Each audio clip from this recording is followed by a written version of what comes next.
Assalamualaikum warahmatullahi wabarakatuh.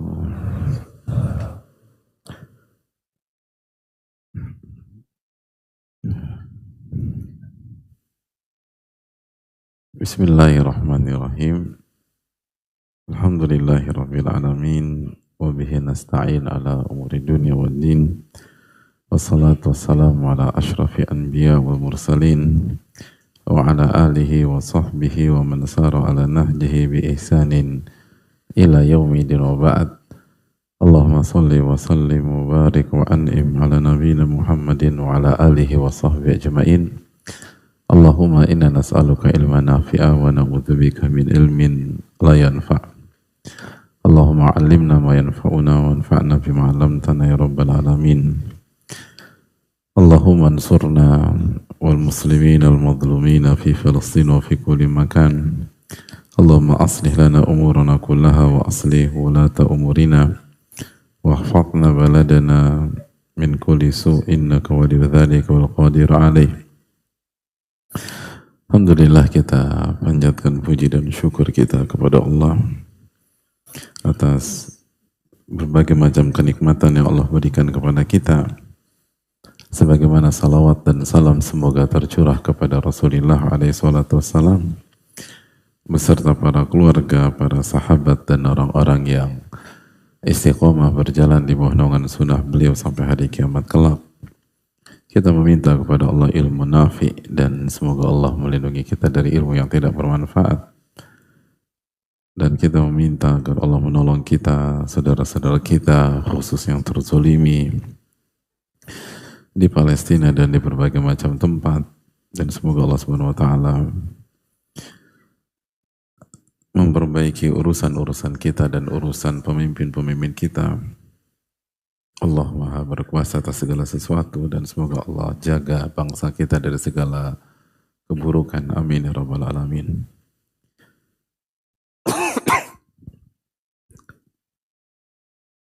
Hadirin yang semoga Allah muliakan,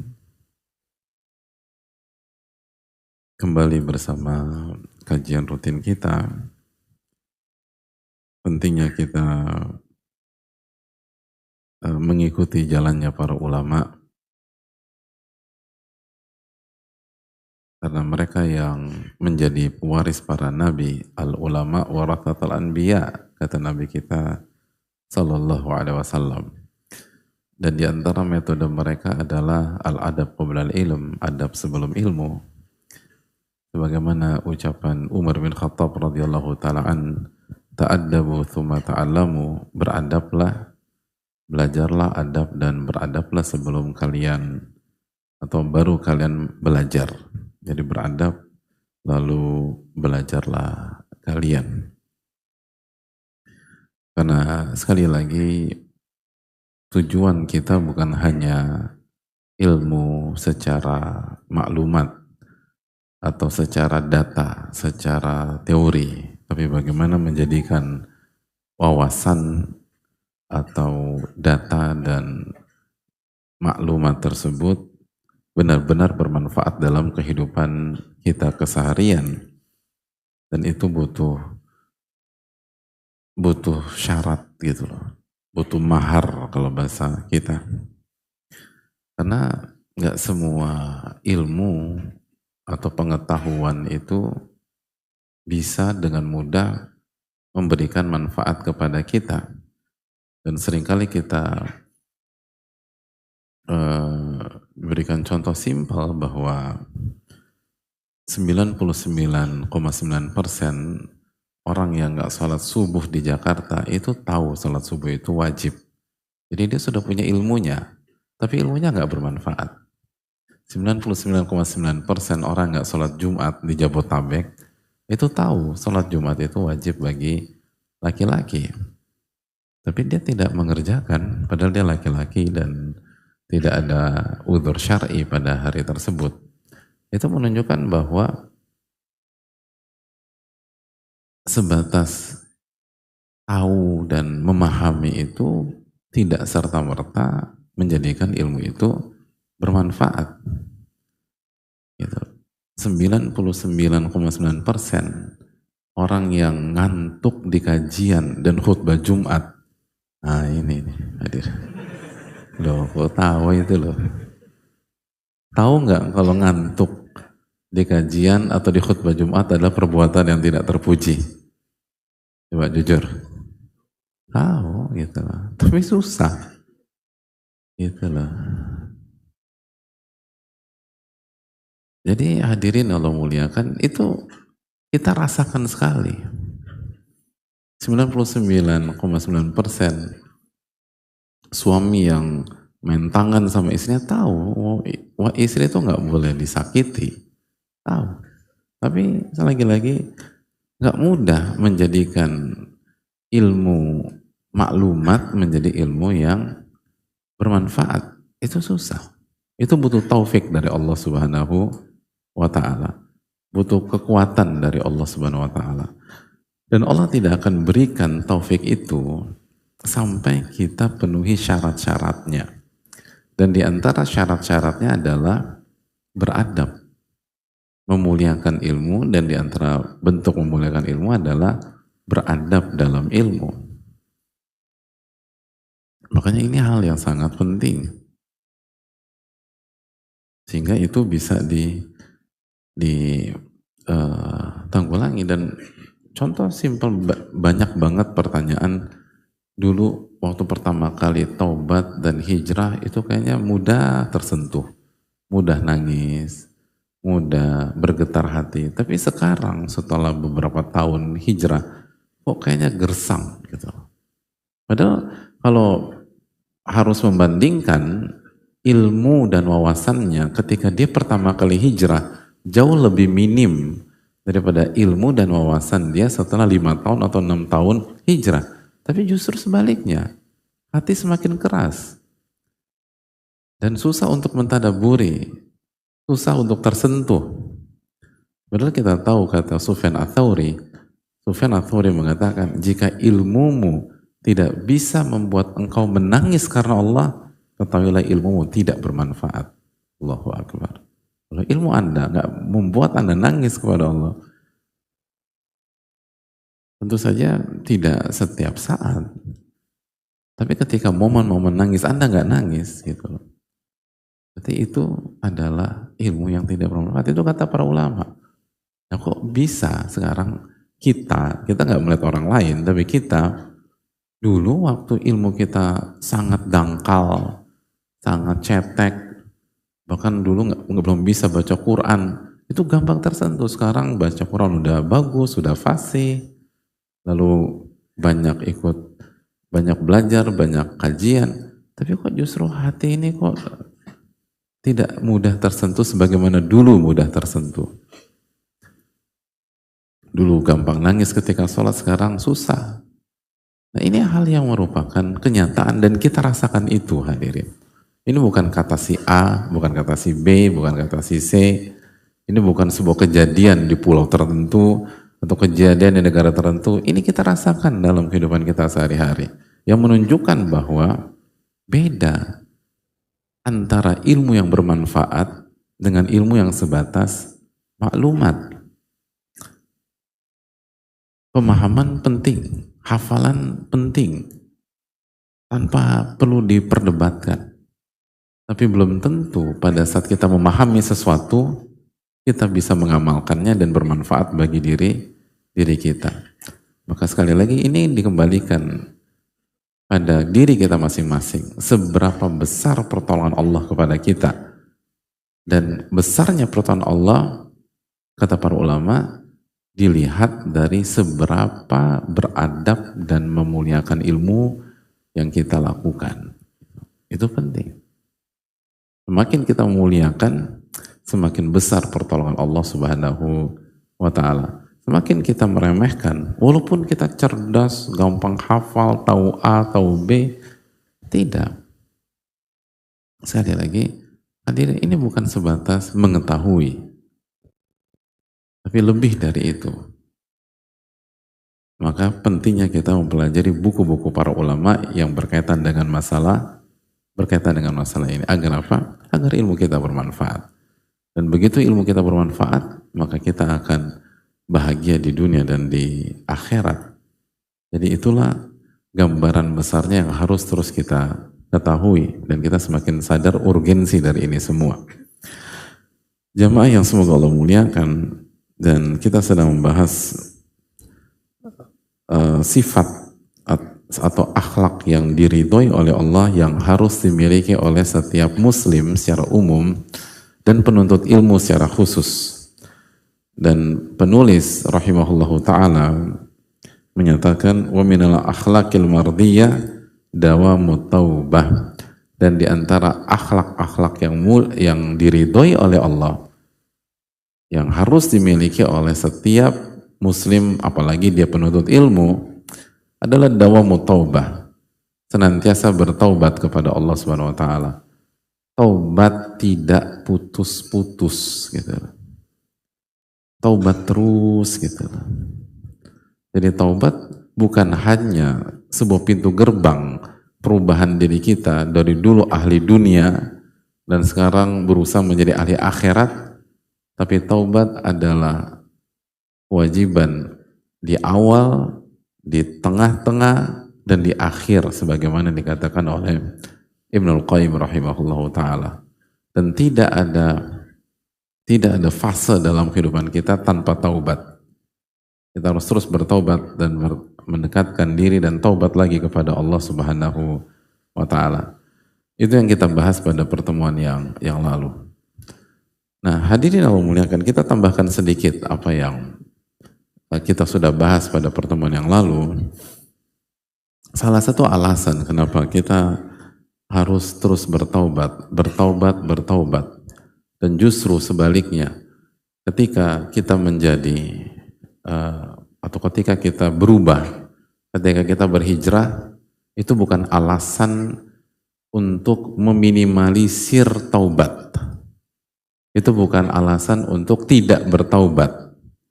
Itu bukan alasan jarang bertaubat. Dulu kan memang gue maksiat, jadi gue memang harus taubat. Sekarang kan gue tiap hari bolak-balik masjid, ikut kajian, lalu ada proyek dakwah atau bantu sana, bantu sini. Ya masa gue masih harus bertobat? Dan seringkali kita tersinggung ketika misalnya ada orang mengatakan bertobatlah kepada Allah Subhanahu wa taala. Seringkali pas bayangkan misalnya pulang dari kajian terus ada orang bilang, "Lu tobat lo sama Allah." Kira-kira jujur nih. Bingung apa nerima dengan lapang dada? Hah? Jujur. Hah? Keluar dari kajian atau keluar dari sholat isya lah di masjid komplek, ketemu orang, dari mana bang? Dari masjid. Tobat lo gitu. Kok ketawa tuh? Gimana? Bingung tidak? Bingung ternyata kita. Kok disuruh tobat? Gitu. Dan kita tahu orang yang suruh tobat itu dia nggak sholat tadi. Itu tambah bingung lagi, bingung kuadrat kita ini. Kenapa nih orang? Kok gue disuruh tobat? Harusnya kan lo yang tobat. Hadirin Allah muliakan. Ini yang harus kita dudukan. Ulama kita mengatakan bahwa secara atau tobat bisa dibagi menjadi dua macam. Dari sebuah angle, tobat bisa dibagi menjadi dua macam. Yang pertama, taubat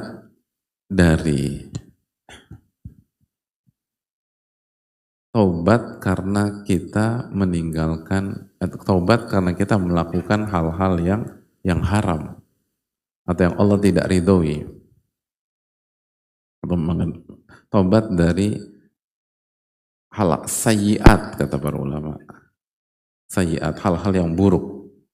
Jadi taubat dari mengerjakan hal-hal yang buruk. Maksiat, kemungkaran, kesyirikan, kebid'ahan, dan seterusnya, itu hal-hal yang buruk. Maka kita bertobat ketika kita melakukan hal tersebut.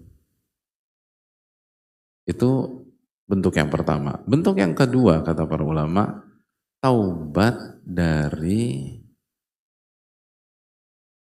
taksir atau kelalaian, kekurangan kita dalam performa dalam mengerjakan al-hasanat, hal-hal yang baik. hal-hal yang baik, ibadah, amal soleh. Jadi hadirin Allah muliakan, itu pun harus taubat dan istighfar. Jadi nggak serta-merta saat kita mengerjakan sebuah ibadah atau amal soleh, otomatis kita dapat 100. Nggak otomatis nggak. Karena lihat performa kita dulu. Tidak serta-merta ketika hadirin mengerjakan seluruh PR kimia lalu dikumpulkan, otomatis dapat nilai 100. Nilai tertinggi hadirin waktu ngerjain PR fisika atau kimia berapa? Tuh kan 6 gitu. Kerjain, nggak pernah dilupakan, dikerjain, tapi nggak pernah dapat nilai 10. Nanti 6, 5,5, 4,5 dikerjain, tapi nilainya buruk gitu loh. Kerjain. Kan begitu simpelnya. Nah, ketika kita mengerjakan, kita udah ngerjain nih, misalnya kita ngerjain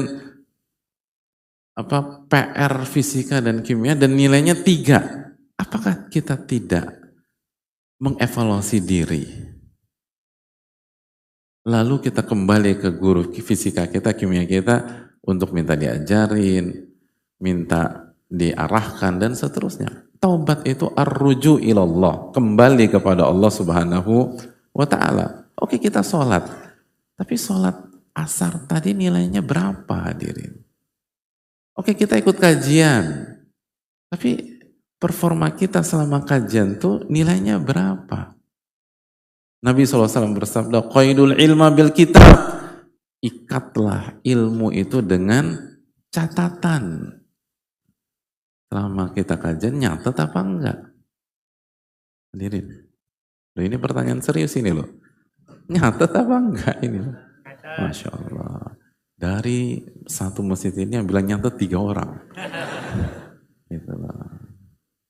Berarti yang lain tidak mau pamer. Masya Allah. Loh, yang 3 pamer.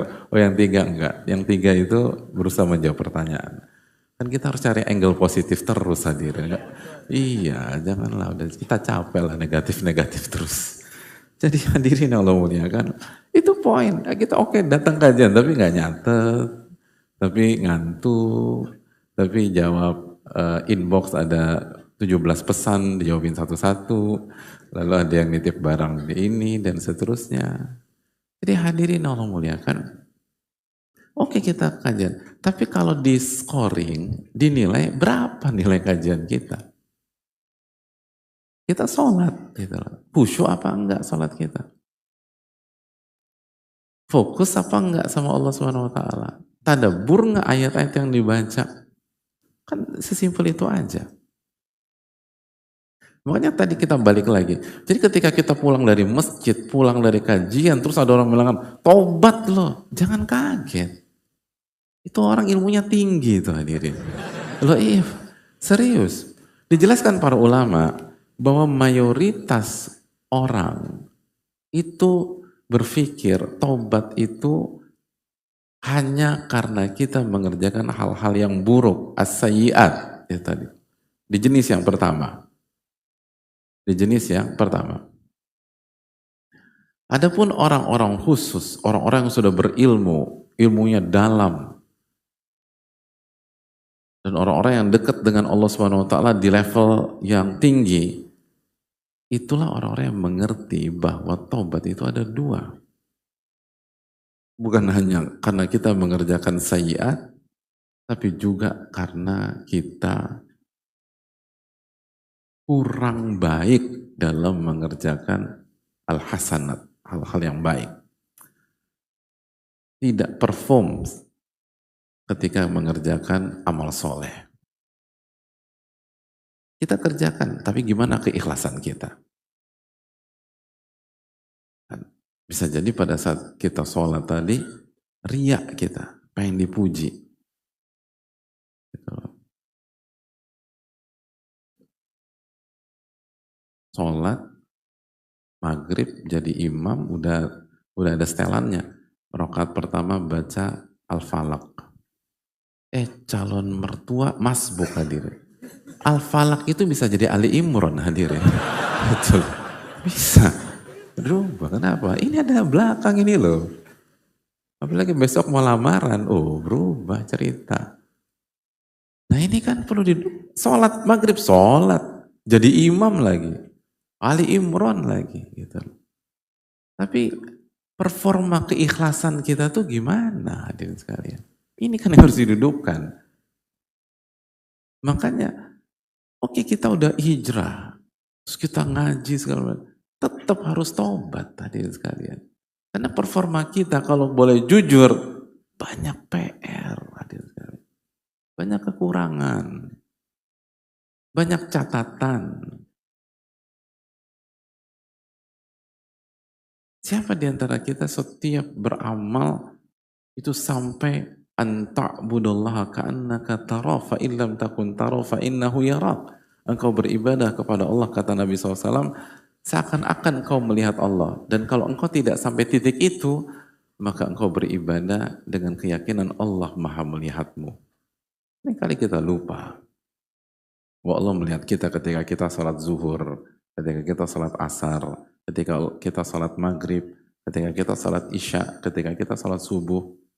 Bukankah, sekali lagi, catatan-catatan dalam performa tersebut butuh pertobatan kepada Allah.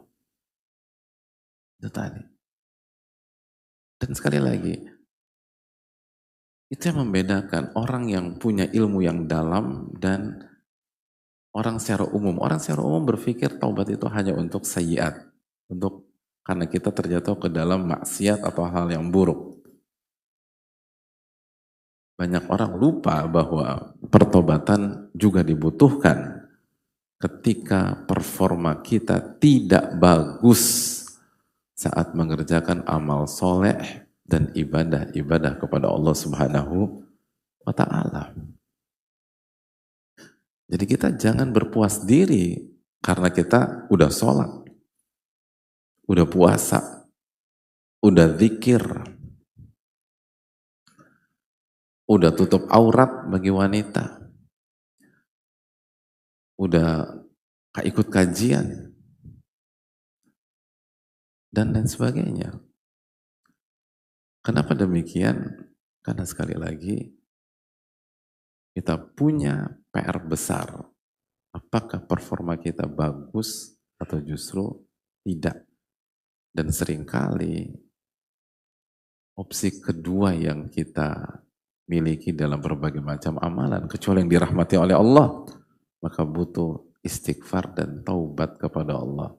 Inilah hadirin Allah muliakan. Mengapa setiap sholat wajib setelah salam yang dibaca Rasulullah SAW apa? Astagfirullah. Istighfar 3 kali. Beristighfar kepada Allah Subhanahu wa Ta'ala. Itu hal penting. Karena sekali lagi, performa kita seringkali nggak bagus. Itu salah satu makna hadirin Allah muliakan.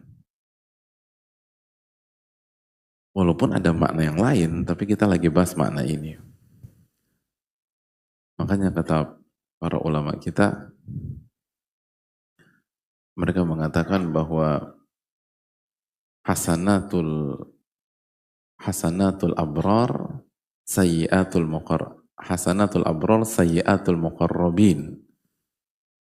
Ada sebuah ungkapan, dan ini bukan hadis Nabi SAW, sepengetahuan kami, ada ungkapan, dan ungkapan ini ada angle positifnya, kata para ulama. Ungkapannya berbeda begini, hasanatul abrar sayyiatul muqarrabin, gitu. Yang artinya kebaikan orang-orang baik bisa jadi keburukan orang-orang yang spesial dekat sama Allah, gitu. Nah, sebagian ulama menjelaskan apa maksudnya kebaikan orang baik itu bisa jadi keburukan bagi orang-orang yang spesial dan dekat sama Allah. Sebagian ulama menjelaskan, sebagaimana dijelaskan Syekh Saleh, bahwa tadi banyak orang berpikir bahwa kesalahan dan catatan itu hanya ketika kita melakukan hal yang buruk, maksiat, hal yang mungkar. Tapi ketika mengerjakan kebaikan, banyak orang berpikir otomatis langsung baik gitu loh. Terlepas bagaimana performanya, terlepas bagaimana kualitasnya. Yang penting gue ngerjain. Tapi itu tidak berlaku bagi orang-orang spesial. Orang-orang yang kedekatannya dengan Allah di level selanjutnya. Di level yang berbeda. Bisa jadi sesuatu yang dianggap baik. Karena zohirnya baik, sholat atau kajian. Tapi bagi orang-orang spesial, enggak, itu belum baik. Kenapa? Karena enggak khusyuk. Kenapa? Karena kurang ikhlas. Kenapa? Karena selama kajian enggak fokus. Kenapa? Karena datang kajian tapi ngobrol. Kenapa? Datang kajian tapi pada saat kajian tidak membuat kita ingat sama Allah Subhanahu wa taala. Sedangkan di antara makna ilmu adalah zikir. Fas'alu ala zikri in kuntum la ta'lamun, bertanya kepada ahli ilmu jika kalian tidak mengetahui. Mungkin kajian, tapi bagi orang-orang yang spesial, enggak, ini kajian hari ini bagi saya enggak oke. Kenapa? Kok iman saya enggak naik ya? Padahal sekali lagi dulu para sahabat kalau ikut kajian imannya naik. Ta'alau nu'min sa'atan. Mari sejenak kita tingkatkan iman kita. Jadi karena mereka bisa mengaudit diri, bisa mengevaluasi diri dan tahu persis bahwa tidak cukup hanya mengerjakan amal soleh, tapi juga harus mengerjakan amal soleh dengan kualitas yang bagus. Jadi bukan asal ngerjain, bukan asal melakukan, bukan sebatas sholat menggugurkan kewajiban karena rukun dan syaratnya secara zahir dilakukan. Enggak. Bagaimana dengan pentadaburannya? Inna sholata tanha anil fahsya wal munkar. Sesungguhnya sholat mencegah perbuatan keji dan mungkar. Orang-orang spesial tuh mikir, kenapa gue ngelakuin kemungkaran hari ini? Kan gue sholat subuh tadi. Kan aku sholat zuhur. Sedangkan sholat zuhur dan sholat subuh, sholat asar, sholat maghrib, sholat isya, Allah firmankan, inna sholata tanha anil fahsya wal munkar. Tapi kenapa ketika aku ngadepin istri tadi terpancing, lalu ngebentak, lalu mengucapkan kata-kata yang tidak pantas kita berikan kepada istri kita, dan itu kita sepakati kemungkaran.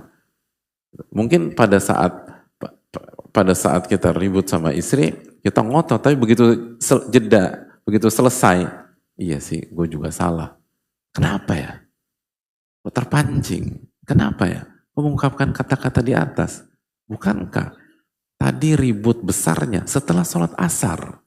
Dan Allah berfirman, inna sholata tanha anil fahsya wal munkar. Jadi ketika sebagian pihak merasa sebatas mengerjakan sholat asar sudah cukup, orang-orang berkualitas tidak berpikir demikian. Orang berkualitas mengingat, ini sholat mencegah perbuatan keji dan mungkar. Kenapa saya melakukan kemungkaran setelah sholat? Berarti ada masalah dengan sholat saya. Itu yang dijelaskan para ulama. Makanya kita butuh bertobat, dan terus bertobat. Itu poin hadirin. Kita tuh seringkali terpukau dengan bahwa kita sebatas melakukan sebuah kebaikan. Padahal kualitasnya belum tentu. Padahal PR-nya masih banyak. Dan justru indikator-indikator yang ada menunjukkan bahwa amalan yang kita lakukan kok lebih cocok bermasalahnya dibanding diterimanya sama Allah Subhanahu wa ta'ala. Kan itu poin. Itu hal yang perlu kita camkan.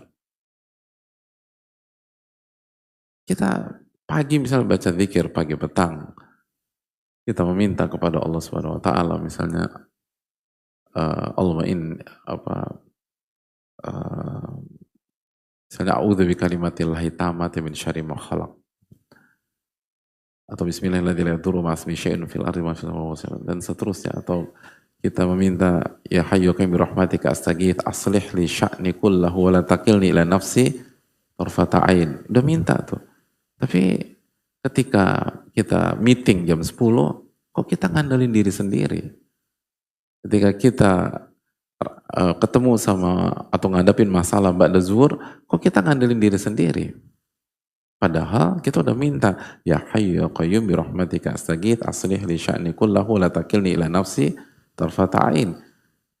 Jangan tinggalkan aku sekejap mata dan perbaiki segala urusanku. Kok ini urusan ruwet dan kita ngandelin diri sendiri? Padahal Allah Subhanahu wa taala menjanjikan ud'uni astajib lakum, minta kepadaku aku akan kabulkan, kecuali jika syarat-syarat pengabulannya tidak kita lakukan. Berarti ada syarat-syarat pengabulan yang saya nggak kerjakan. Walaupun kita baca zikir pagi petang komplit. Kan itu poinnya hadirin sekalian. Jadi jangan cepat berpuas diri.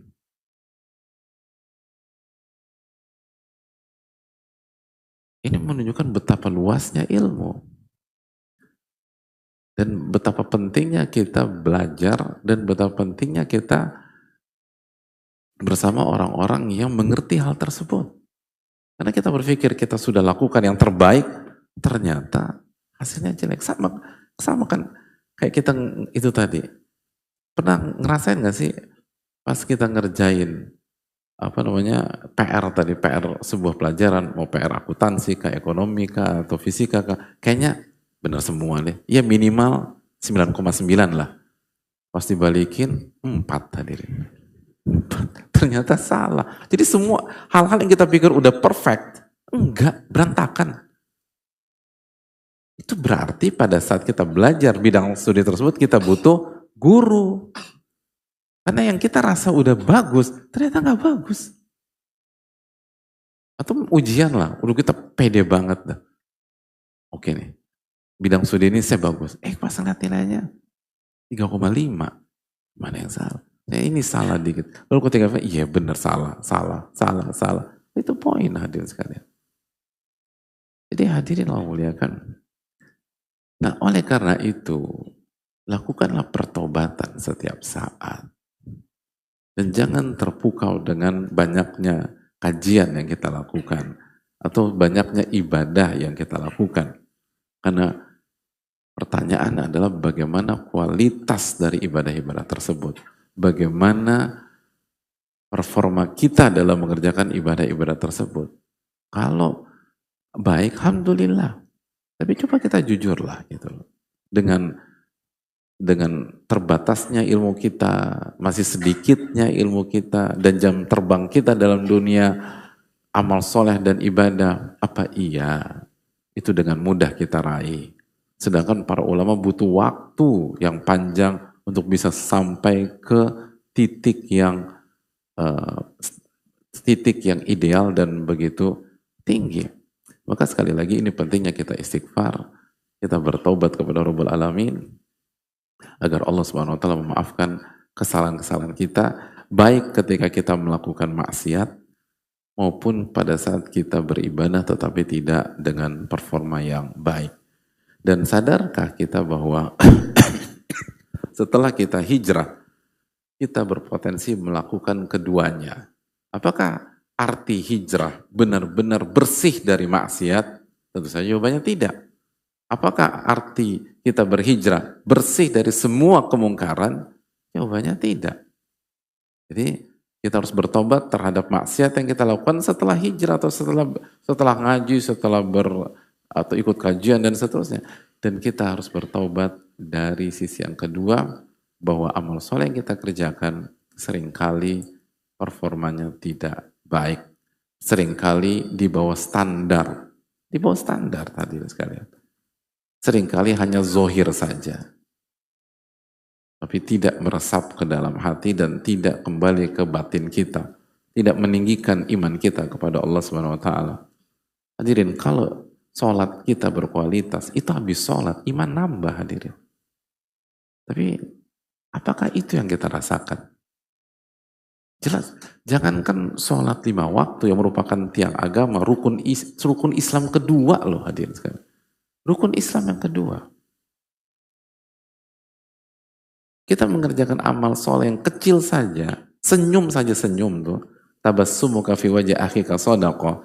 Senyummu di hadapan wajah saudaramu adalah sedekah. Itu kalau performa senyum kita bagus, iman nambah.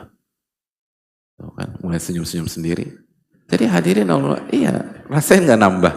Enggak kan, karena kurang bagus performanya. Gitu. Bukan kurang manis senyumnya ya kan, senyum terus ikhlas gitu semua. Nanti kita, kalau yang bening-bening lewat senyum gitu loh. Kalau yang agak-agak berdebu nggak senyum sekali. Ini kan demikian. Agak berdebu tuh temen cowok kita yang ada abis naik motor gitu. Nggak senyum kita sama saudara kita. Tapi kalau bening-bening senyum, ini kan senyum pilih kasih. Jadi sekali lagi, justru harusnya sebaliknya kita jaga diri terhadap lawan jenis. Dan kita menebar senyum kepada sesama jenis yang sesuai dengan standar normal dan seterusnya. Jadi intinya, kenapa setelah senyum iman kita nggak nambah? Ya ada masalah dengan performa senyum kita. Tapi intinya senyum aja kalau kita lakukan dengan benar dan ikhlas itu nambah iman. Karena itu kan keyakinan Ahlussunnah wal Jamaah. Apa keyakinan Ahlussunnah wal Jamaah? Yazid bita'ah. Iman tuh nambah jika melakukan ketaatan. Senyum ketaatan atau bukan? Ketaatan. Berarti seharusnya setelah senyum nambah. Boleh nggak senyum? Boleh nggak sholat Jumat maghrib diganti senyum aja Pak Ustadz? Ya nggak boleh lah hadir sekali. Gimana sholat maghrib diganti senyum? Jadi hadirin, semua ada porsinya. Nah kalau senyum saja menambah iman, apalagi sholat 5 waktu. Tapi tanya diri kita, nambah iman kita setelah sholat 5 waktu? Atau nambah iman kita setiap sholat 5 waktu? Apa nggak setiap sholat membuat iman kita bertambah? Pertanyaan besar dalam diri kita harus kita jawab.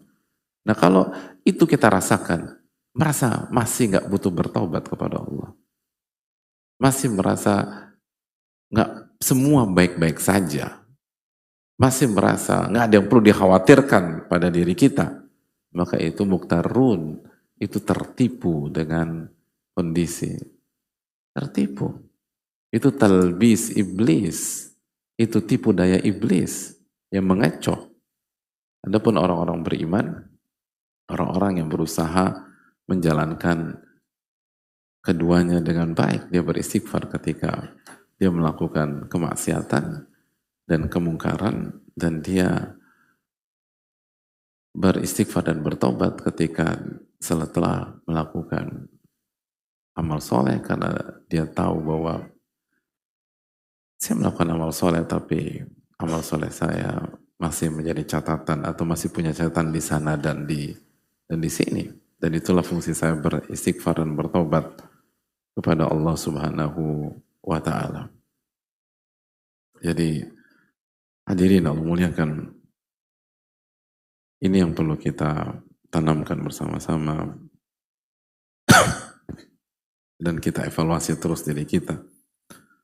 Makanya bayangkan hadirin, sampai setelah mengerjakan ibadah yang sangat fenomenal, ibadah haji di musim yang sangat luar biasa, di musim yang begitu indah, di sana ada semua instrumen pengagungan kepada Allah, ada sholat, ada zikir, ada wukuf. Bayangkan wukuf, sebaik-baik doa, doa pada wukuf di Arafah. Setelah melakukan itu, apa kata Allah Subhanahu wa taala dalam surat Al-Baqarah 199? "Tsumma afidhu min haitsu afadhan nas wastaghfirullah." Lalu bergeraklah bersama dengan arus manusia bergerak, wastaghfirullah, dan beristighfarlah kepada Allah. Allahu Akbar. Padahal habis ngapain kita? Habis wukuf hadirin. Wukuf. Wukuf yang merupakan rukun yang paling luar biasa di ibadah haji. Amalan yang sangat spektakuler wukuf. Orang yang sudah pernah haji tahu betapa indahnya wukuf. Betapa kuatnya atmosfer ibadah pada saat wukuf di Arafah. Dan semoga yang belum pernah segera dimudahkan oleh Allah Subhanahu wa taala untuk mengerjakan ibadah haji karena wukuf luar biasa. Speechless. Kalau bicara wukuf nggak bisa kita ungkapkan dengan kata. Itu atmosfer penghambaan yang begitu luar biasa. Walaupun demikian, dan semua diset sama Allah Subhanahu wa taala. Itu atmosfer penghambaan zohiron dan batin, secara zohir dan batin. Secara zohir dan batin, semua pakai pakaian ihram. Secara zohir, benar-benar simbol kerendahan kepada Rabbul Alamin. Lalu berdoa, bukan 5, 10, 15 menit. Berdoa dari ba'da zuhur sampai maghrib. Minta ampun kepada Allah. Lalu minta kebaikan di dunia dan di akhirat. Berdoa, merendah kepada Rabbul Alamin. Setelah itu Allah katakan, "Tsumma afidhu min haitsu afadun nas." Lalu bergeraklah. Sebagaimana manusia bergerak. Lalu apa yang Allah perintahkan? Wastaghfirullah. Dan beristighfar kepada Allah. Istighfar. Kenapa? Karena sekali lagi, oke, kita wukuf. Di antara maknanya, oke, kita wukuf. Tapi apakah wukuf kita sempurna, hadirin? Apakah kita wukuf seperti Rasulullah SAW wukuf? Apakah kita wukuf sebagaimana para sahabat wukuf? Tetap diarahkan beristighfar kepada Rabbul Alamin. Jadi ini yang harus kita renungkan. Kalau setelah mengerjakan ibadah atau inti ibadah haji seperti wukuf saja, kita diperintahkan untuk beristighfar, ya apalagi ngerjain yang lain. Wukuf kan sholat zuhur, asar, doa, sampai maghrib. Bayangkan, sholat zuhur, asar, doa, sampai maghrib, habis itu beranjak sambil istighfar kepada Allah. Inilah yang menjadi keindahan dalam dunia ilmu, dalam dunia hijrah, dan dalam dunia amal soleh. Sehingga sekali lagi orang-orang beriman, orang-orang baik itu memang diset untuk terus merendah hadirin. Untuk terus mengintrospeksi diri. Tidak dikasih ruang untuk tertipu dan meninggi karena pencapaian yang dilakukan. Dan itu kekuatan dan kehebatan dari konsep kita. Orang tuh selalu dibuat untuk merendah. Diset untuk selalu memikirkan jangan gampang puas diri. Jangan gampang terpedaya dengan pencapaian. Terus evaluasi dan maju ke depan. Evaluasi, maju ke depan. Introspeksi, maju ke depan. Dan menjadi lebih baik lagi. Dan itu kehidupan yang diminta oleh Allah dan Rasulnya Sallallahu Alaihi Wasallam. Adapun orang-orang yang tidak istighfar dan taubat, itu menunjukkan bahwa dia tertipu dengan apa yang dia lakukan. Dan dia merasa semua sudah baik-baik saja. Dan ketika dia merasa semua baik-baik saja, padahal tidak baik-baik saja, maka dia akan stagnan di level itu. Karena dia tidak akan memperbaiki sesuatu yang dia rasa sudah baik-baik saja. Kapan kita memperbaiki sesuatu? Ketika kita merasa ada masalah. Manusia kalau merasa semua nggak ada masalah, maka dia akan berjalan dengan pola seperti itu. Akhirnya dia nggak maju-maju hadirin. Akhirnya dia stagnan di sana. Akhirnya dia nggak pernah naik kelas. Akhirnya dia nggak pernah naik level. Akhirnya dia tidak nggak punya kualitas lebih daripada sebelumnya. Adapun orang-orang beriman dan penuntut ilmu yang sejati, dia perbanyak istighfar, dia perbanyak bertaubat, dan dia beristighfar dan bukan hanya dengan lisannya, tapi dia mengerti mengapa saya beristighfar. Dia mengerti mengapa saya bertaubat kepada Allah SWT. Oh, karena performa saya masih jauh dari kata sempurna. Karena performa saya masih jauh dari kata ideal. Berarti Saya harus perbaiki. Apa yang harus saya perbaiki? Saya evaluasi ini, saya perbaiki itu, saya perbaiki hati saya harus perbaiki, keikhlasan saya harus saya perbaiki, khusyuan saya harus saya perbaiki. Lalu kalau kajian catatan saya harus saya perbaiki. Lalu pentadaburan murojaah saya harus saya perbaiki. Lalu pengamalan dalam isi kajian tersebut harus saya perbaiki. Kalau itu menjadi mentalitas bagi kita, bayangkan 1 tahun saja kita punya pola seperti ini, tahun depan kita beda, beda, dan kualitas kuat, dan kita akan terus menjadi, kita itu real lifelong learner, kita akan jadi pembelajar sejati, karena kita selalu dan selalu istighfar, taubat, istighfar, taubat, istighfar, taubat, nggak ada celah untuk menyombongkan diri, nggak ada kesempatan untuk ujub, pintu tuh selalu kita tutup, kita tutup, kita tutup. Kan gitu. Makanya begitu selesai sholat istighfar kepada Allah. Nggak dibuka celah untuk pamer, untuk ujub, untuk merasa terpukau dengan apa yang sudah kita lakukan. Berbeda dengan orang yang lupa istighfar. Berbeda dengan orang yang lupa bertobat. Dia pikir semua udah sempurna. Ini yang perlu kita tanamkan bersama-sama. Mentalitas ini yang mahalnya luar biasa. Dan kita fokus ke diri kita sendiri. Dan kalau kita fokus sama orang lain, fokus secara positif. Bukan fokus yang kontraproduktif. Seperti yang seringkali kita lakukan. Nah, kita fokus diri sendiri. Kita muhasabah, dan terus muhasabah. Kita perbaiki, dan terus perbaiki. Karena itu tadi. Itu hal yang perlu kita camkan bersama-sama. Ar-ruju ilallah, kembali kepada Allah Subhanahu wa ta'ala. Nah, sekali lagi, sekarang kita mau pilih yang mana? Mau pilih konsepnya para ulama, atau kita berpuas diri dengan pencapaian kita pada hari ini, dan akhirnya kita stagnan dan tidak berkembang. Itu penting, makanya perbanyaklah bertobat kepada Allah. Perbanyaklah bertobat kepada Allah. Ingat Nabi SAW, dalam sebuah majelis lebih dari 70 kali bertobat dan beristighfar. Itu Rasul kita alaihissalam. Makanya Rasul kita selalu berada di level terbaik. Sedangkan kita seringkali stagnan dan seringkali turun, hadirin. Itu tadi. Dulu waktu hijrah gampang tersentuh, sekarang beberapa tahun hati menjadi keras, hati menjadi sulit tersentuh. Coba kita evaluasi. Sudahkah kita menerapkan konsep ini? Sudahkah kita menerapkan metode ini? Dan seringkali jawabannya belum. Kita rasa udah beramal semua selesai, udah beramal semua selesai, sudah beramal berarti saya orang baik. Belum, hadirin. Performa kita seperti apa? Dan ini perlu kita ini. Apalagi amalan-amalan hati. Ibnu Munkadir itu mengatakan, Ibnu Munkadir itu gurunya Imam Malik. Beliau mengatakan, kabatu nafsi arba'ina sana atas taqomat. Aku menundukkan diriku, nafsuku, itu 40 tahun. Sampai benar-benar istiqomah, sampai benar-benar stabil, dan sampai benar-benar under kontrol diri saya. 40 tahun hadirin. Itu Sayyidul Qurra, gelar beliau. Pemimpinnya para qori Al-Quranul Karim. Nggak simpel. Tidak simpel.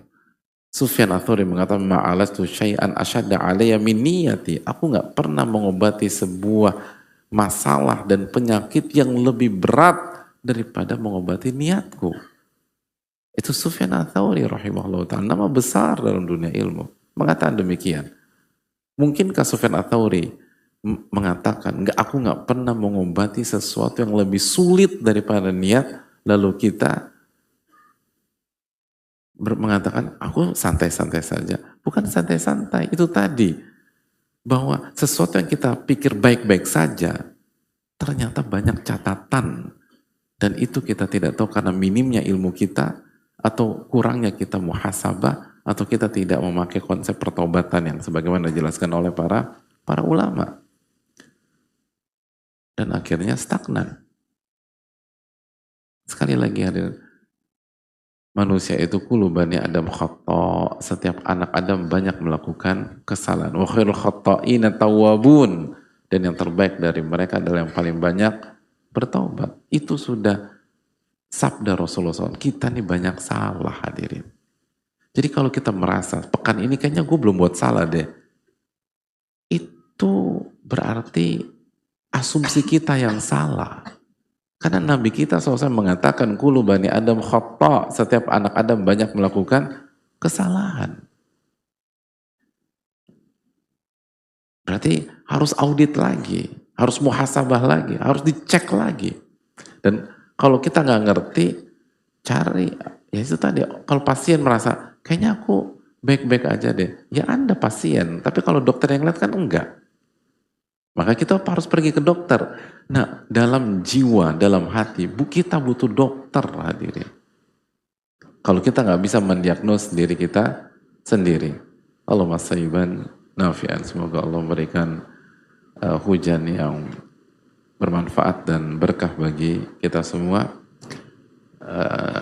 Sekali lagi yang sunnah Nabi SAW kalau turun hujan kita baca doa, dan doa yang diajarkan Nabi SAW, Allahumma sayyiban nafi'an. Ya Allah, berikanlah hujan yang memberikan kebaikan, manfaat dan keberkahan. Dan sepanjang turunnya hujan itu waktu mustajab doa. Waktu mustajab doa hadirin. Jadi kalau hujan seperti ini lalu nanti kita salat maghrib misalnya, maka ketika kita sujud kita menggabungkan antara waktu mustajab doa karena sujud dan waktu mustajab doa karena turun hujan. Lalu hadirin misalnya salat ba'diyah maghrib lalu sujud, itu hadirin lagi-lagi menggabungkan antara sujud dengan hujan. Jadi perbanyak lebih doa dan seterusnya. Sekali lagi bagi orang-orang beriman, hujan adalah keberkahan dan manfaat. Walaupun mungkin ada dampak negatif, tapi dampak positifnya jauh lebih besar daripada dampak negatifnya. Jadi itu yang perlu kita camkan bersama-sama. Oke. Taib.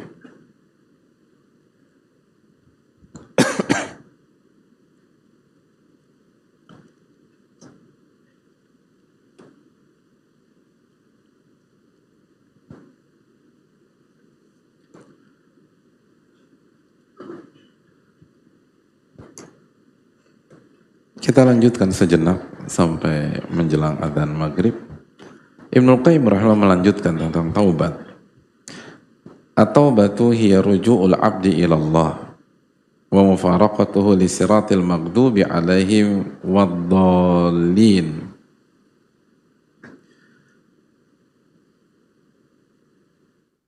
Taubat itu esensinya, artinya adalah kembalinya seorang hamba kepada Allah. Kembalinya seorang hamba kepada Allah. Dan perpisahannya pada dua kelompok manusia. Yang pertama al-maghdubi alaihim, dan yang kedua ad-dallin. Al-maghdubi alaihim, yang dimurkai, yaitu orang yang punya ilmu tapi tidak mengamalkan. Wad-dallin, gak punya ilmu atau pengamalan tanpa ilmu, akhirnya tersesat.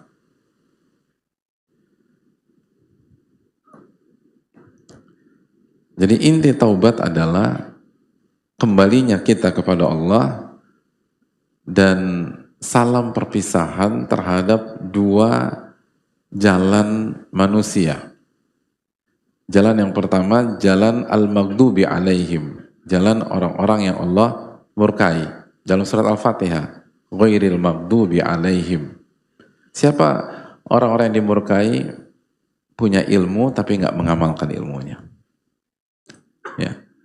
Walad dhalin, dan orang-orang yang tersesat. Inti dari orang-orang yang tersesat dalam surat Al-Fatihah adalah nggak pakai ilmu. Itu poinnya. Pokoknya bahasa simpel aja. Ini punya ilmu nggak diamalin. Yang kedua, nggak punya ilmu. Terus mengamalkan sesuatu jadi akhirnya tersesat. Nah, inti dari taubat adalah berpisah dengan dua jalan ini. Inti dari taubat adalah berpisah dengan jalan ini dan kita kembali kepada Allah. Artinya, hadirin sekalian, sebatas ikut kajian itu belum aman. Karena sebatas ikut kajian, kita masih bisa kena yang keberapa? Pertama, tahu ilmu nggak diamalin. Nah itu. Jadi kalau kita ikut kajian, belajar, baca, baca artikel, beli buku, baca, tapi nggak diamalin, kena maghdubi alaihim. Kena maghdubi alaihim, dimurkai. Kenapa? Punya ilmu nggak diamalkan. Jadi kita, itu tadi, sebatas kita aktif dan rajin ikut kajian, itu belum selamat. Pertanyaannya, diamalin nggak tuh isi kajiannya? Iya sih Pak Ustadz, aku belum ngamalin deh lah. Kalau gitu resign aja lah dari kajian. Kena yang kedua, hadirin. Iya, dolin nanti kita. Gara-gara berhenti pensiun dini dari dunia kajian tanpa pesangon, lalu akhirnya nggak ngerti gimana ngajalanin, nggak ngerti dalam menjalani hidup dan memutuskan masalah tanpa ilmu. Kena yang kedua. Jadi nggak ada opsi kecuali ilmu amal, ilmu amal, ilmu amal. Dan menjodohkan ilmu dan amal, menggabungkan ilmu dan amal, dan menjadi pola hidup kita, itu susah banget. Serius, susah. Gak mudah. Itu harus jungkir balik. Masalah, inti masalah manusia tuh ini, dua hal ini. Satu, gak punya ilmu, lalu ngerjain A tanpa ilmu, mutusin B tanpa ilmu, lalu memecahkan masalah tanpa ilmu, nanti pakai pemikirannya sendiri, lalu pakai pengalaman yang belum tentu tepat, nggak pakai kitab suci, nggak pakai Al-Quranul Karim dan Sunnah Rasulullah SAW, nggak pakai wahyu. Atau yang kedua punya ilmu nggak diamalin. Intinya tuh ke situ. Inti kehidupan itu dari awal sampai akhir. Ini masalahnya di dua ini. Kalau ini mudah, gak akan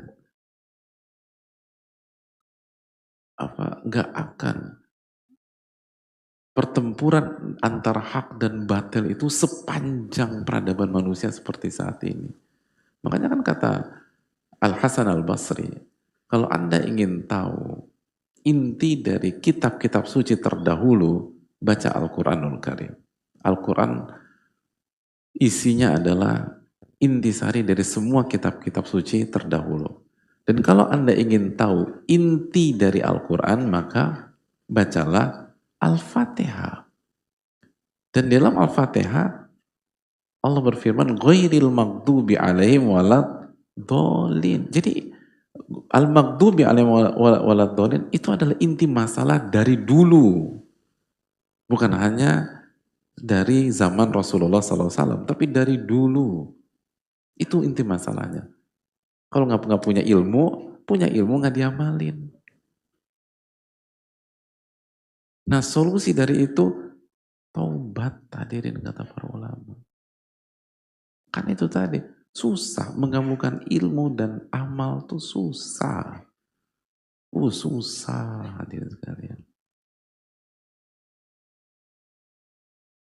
Susah. Nggak mudah. Tidak mudah, apalagi berkaitan dengan amalan-amalan hati. Susah.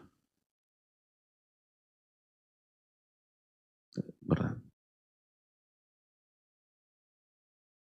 Hadirin belajar bab memaafkan kesalahan orang. Pas kajian insya Allah bisa manggut-manggut. Tapi kalau diterapkan sama orang yang menipu hadirin sekalian, 500 juta dan belum dibalikin sampai sekarang, bisa nggak tetap tabassumu fi wajhi akhir sadaqah, senyummu di hadapan wajah saudaramu, sedekah di hadapan dia. Oh susah itu hadirin. 500 juta nggak dibalikin. Dan kita harus bayar uang gedung anak-anak, uang sekolah. Oh itu susah. Oh nggak mudah. 2 bulan yang lalu istri kita harus operasi, nggak jadi operasi gara-gara uang kita dibawa kabur dia. Oh, susah tuh hadirin. Jadi hadirin, walaupun sekali lagi ada yang pengamalannya wajib, ada yang pengamalannya sunnah ya. Tapi kita nggak lagi bicara itu. Tapi jelas memaafkan atau mengamalkan ilmu itu susah hadirin. Susah. Nggak mudah. Sangat nggak mudah. Jadi itu yang perlu kita camkan. Makanya tingkat kesulitan ini itu tidak akan keluar dari kehidupan kita. Dan pasti kita akan terjatuh sana, terjatuh sini, kurang di sana, kurang di sini, dan solusinya adalah taubat kepada Allah Subhanahu wa taala. Insyaallah kita akan lanjutkan ba'da salat. Wassalamualaikum warahmatullahi wabarakatuh. Assalamualaikum warahmatullahi wabarakatuh.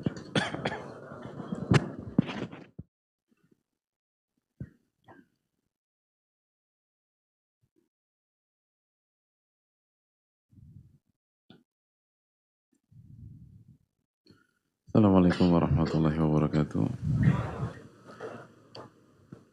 Bismillahirrahmanirrahim. Alhamdulillah wassalatu wassalamu ala Rasulillah ba'd.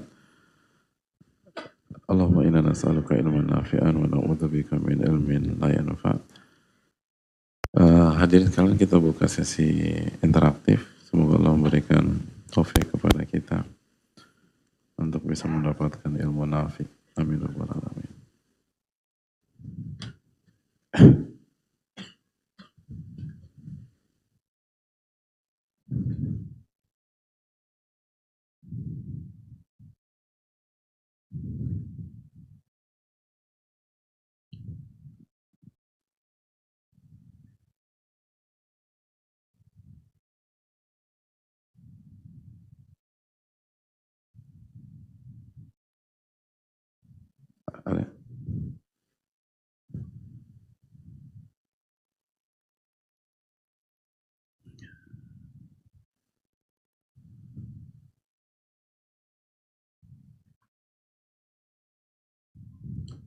Bismillah.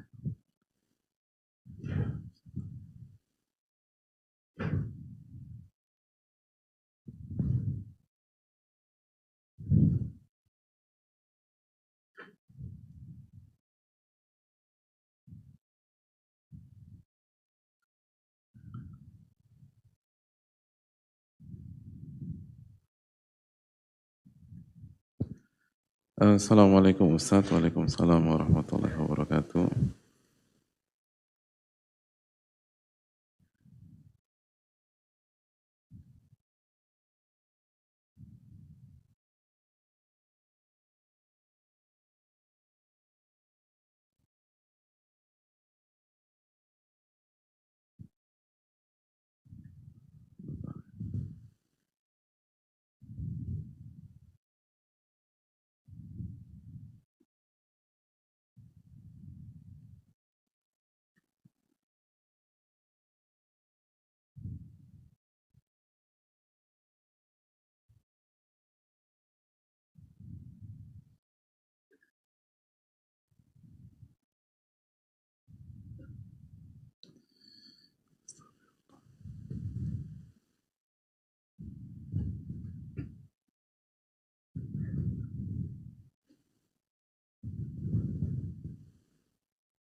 Assalamualaikum warahmatullahi wabarakatuh. Semoga Allah senantiasa menjaga Ustaz, kaum muslimin, dan semoga Allah mempermudah para ulama untuk masuk ke dalam surga. Amin ya rabbal alamin. Wa iyyakum. Semoga Allah memberikan kebaikan kepada penanya dan kita semua. Izin bertanya Ustadz, saya memiliki anak dan istri, terkadang saya hanya memiliki lauk satu buah tempe. Tempe itu buah atau potong hadir? Tapi nggak penting. Ya ini satu buah tempe. Buah tempe. Satu potong tempe mungkin ya.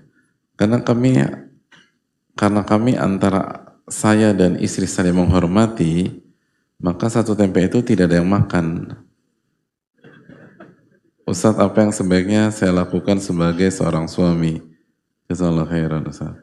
Jadi ada satu potong tempe di hadapan suami istri, karena suami dan istri saling menghormati, akhirnya nggak ada yang makan.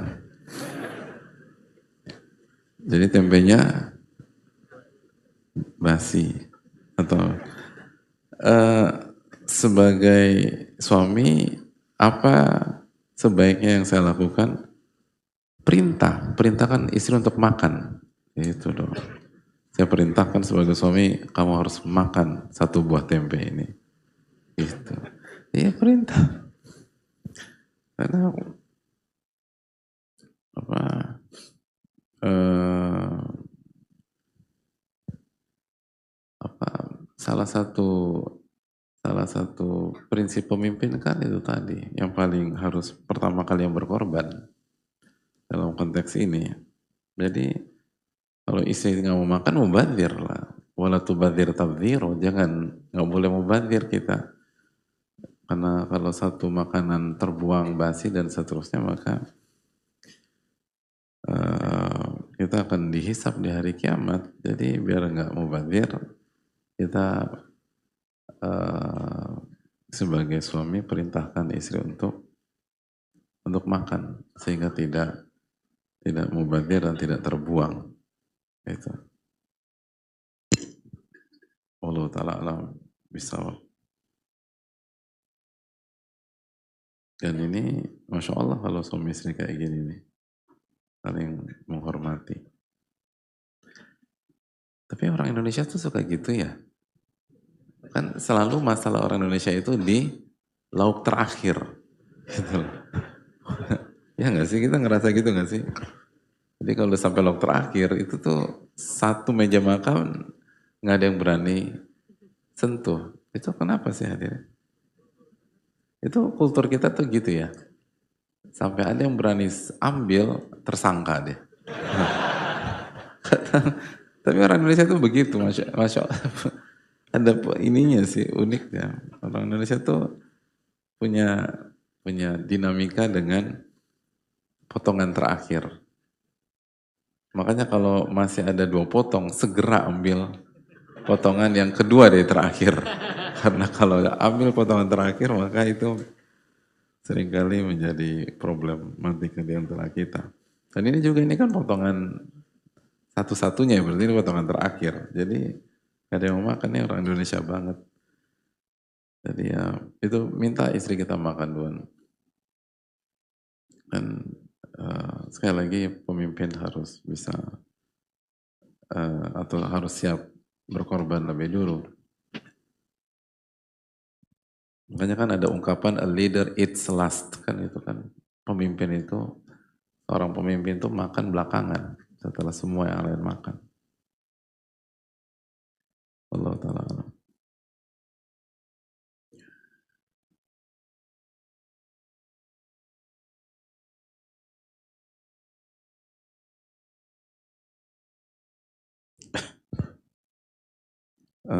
Assalamualaikum warahmatullahi wabarakatuh. Ustaz, waalaikumsalam warahmatullahi wabarakatuh. Semoga Allah merahmati Ibnu Jamaah, Ustaz, tim dan seluruh kaum muslimin yang hadir pada kajian Sabtu sore. Amin ya rabbal alamin. Semoga Allah senantiasa memberikan taufik kepada presiden kita agar dimudahkan dalam memimpin negara kita tercinta. Amin ya rabbal alamin. Dan semoga kita semua dijaga oleh Allah Subhanahu wa taala. Mohon maaf Ustadz, izin bertanya, tadi Ustadz info kalau kita ngantuk dalam kajian itu salah satu hal yang kurang baik. Qadarullah setiap kajian Sabtu jarak dari rumah ke Masjid Nurim cukup jauh. Belum lagi macet dan cari parkiran. Hari ini tuh macet banget ya, Adin. Kenapa ya? Adin nggak kena macet? Nggak. Sampai sini kapan? Sebelum subuh. Masih bagus. Pantesan aja gak kena macet. Dan perjalanan dari parkiran luar hingga ke lantai 7 sambil gendong anak itu cukup melelahkan, Ustadz. Dan hasilnya kadang suka ngantuk sendiri ketika kajian berlangsung. Jadi hasilnya tuh ngantuk. Apakah termasuk hal yang tidak terpuji atau memang ada uzur? Karena saya pernah dengar dari salah satu ustadz harus tetap semangat hadir kajian offline meskipun ngantuk dan ketiduran. Semoga Allah mudahkan ustadz telah menjawab, jazakallahu khairan. Ya gini lah hadirin, kalau nggak bisa 100%, ya 90%. Nggak bisa 90%, 80%. Nggak bisa 80%, 70%. Selalu begitu. Kan.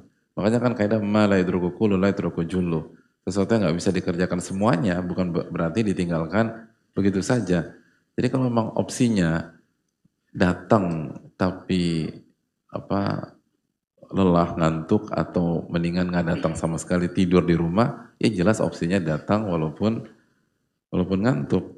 Tapi kalau opsinya datang seger atau datang ngantuk, pilih mana? Ya datang seger hadirin itu penting. Tapi ini kan apa ya, nggak mudah ya, perjalanan jauh, terus harus gendong anak. Jadi semoga ini udzur syar'i, semoga udzur syar'i dari Allah Subhanahu wa taala selama kita berusaha. Tapi lagi-lagi orang-orang beriman tuh nggak akan pernah puas gitu loh. Dan orang-orang beriman itu berusaha nggak cari-cari alasan gitu kan. Nggak berusaha nggak cari-cari alasan. Makanya itu juga dijelaskan oleh Syekh Saleh Al-Syekh. Disinilah pintu istighfar dan taubat itu berada. Jadi ketika beliau menjelaskan menjelaskan tentang taubat, beliau menjelaskan bahwa kalau kita ingin menjadi orang yang berkualitas, maka di daripada kita cari justifikasi, cari alasan atau cari pembenaran, walaupun kuat, lebih baik kita pilih opsi lain kata beliau, yaitu apa? Istighfar dan taubat. Ya mungkin ini karena kelalaian saya banyak istighfar dan taubat. Dan itu penting hadirin sekalian. Jadi semoga ini udzur syar'i kalau kita memang punya kondisi fisik tertentu dan uh, apa uh, apa namanya uh, punya punya apa punya punya uh, punya uh, kondisi yang nggak sama dengan yang lain.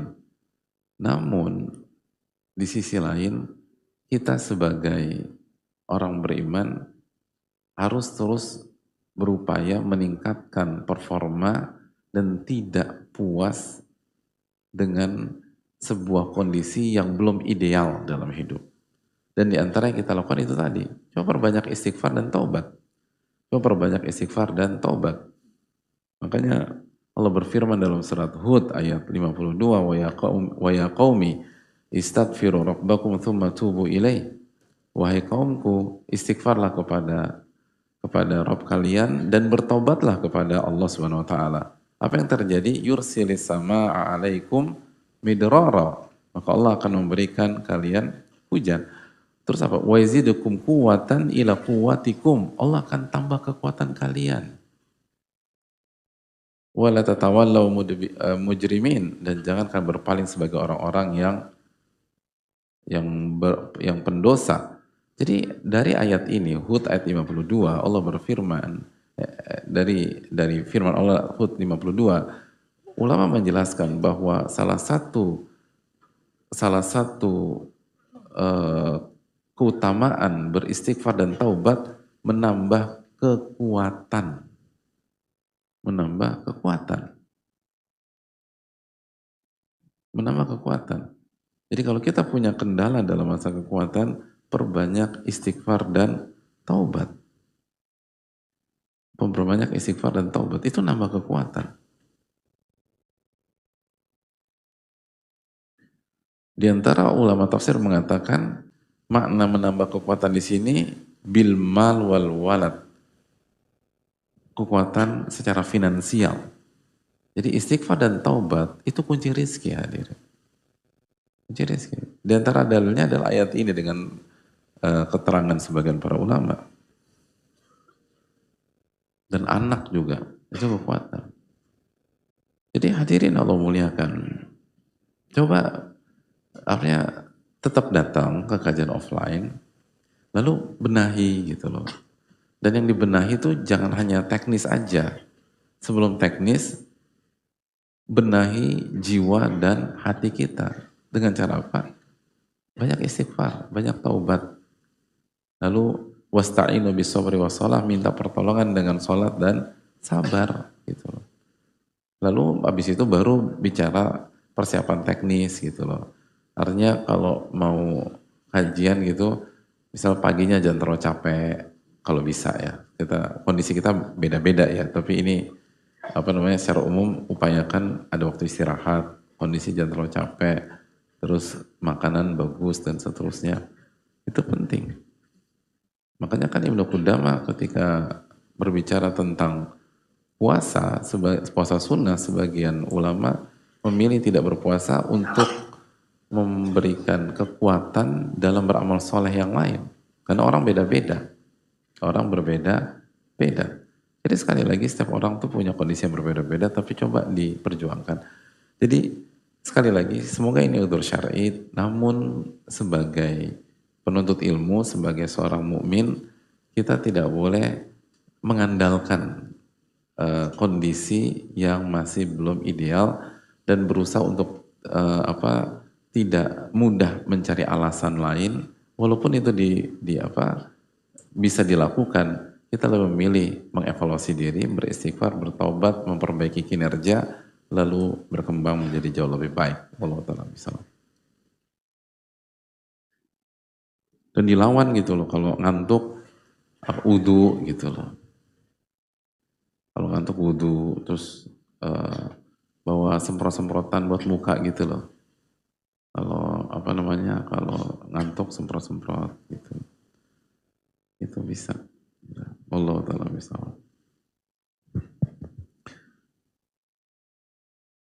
Atau berdiri sebagian daurah atau sebagian majelis ulama sebagaimana di daurahnya Syekh Saleh itu kalau ada yang ngantuk berdiri gitu. Jadi ikutin kajiannya sambil berdiri itu salah satu upaya teknis yang dilakukan. Karena waktu itu daurahnya cukup panjang dari pada subuh sampai jam berapa ya? Jam 9 sampai jam 10 pagi kurang lebih. Dari pada subuh itu kan waktu-waktunya Bismillah ma'amutu wa ahya tuh. Pada subuh bayangin ngantuk kita. Jadi sebagian Thalib tuh tahu diri karena rugi kalau dia nggak ngelawan. Oh rugi, orang datang dari mana-mana hadirin. Orang datang dari mana-mana, dari Mesir datang, dari Filipina datang, dari segala macam datang.